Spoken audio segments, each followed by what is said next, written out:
આજરોજ દાહોદ તાલુકાના કતવારા મુકામે ભારત બંધ એલાન સુપ્રીમ કોર્ટના ચુકાદા આદિવાસી ભારતીય જનતા પાર્ટીના આગેવાનો તેમજ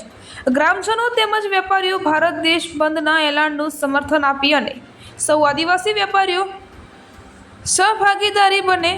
સારો ન્યાય મળે તે માટે સમર્થન આપે તેમાં ઉપસ્થિત કતવારા ગામના સરપંચ પ્રતાપભાઈ અને જીતરાભાઈ ડામોર તથા રજનીકાંતભાઈ, અર્જુનભાઈ, નિલેશભાઈ તેમજ તમામ કાર્યકર્તા તથા આગેવાનો ખૂબ મોટી સંખ્યામાં હાજરી આપી હતી અને ભારત બંધ એલાન માટે બહુ મોટી સંખ્યામાં રેલી કાઢી તેમજ કતવારા બજાર સજ્જડ બંધ રાખવામાં આવ્યું હતું। અહેવાલ બાબુભાઈ મોહનિયા, દાહોદ। આજે ભારત દેશની અંદર સુપ્રીમ કોર્ટે દેશના આદિવાસી અને એસસી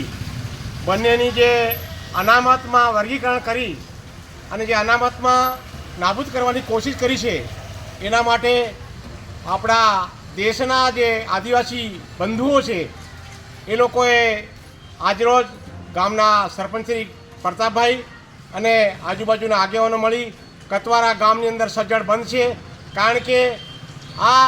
જે આદિવાસીઓની જે અનામત એસસીની જે કાપવાની જે કોશિશ કરી છે એના માટે ભારત બંધનું એલાન આપ્યું છે, એમાં દરેક આદિવાસીઓએ સહયોગ કર્યો છે। થેન્ક યુ, આભાર।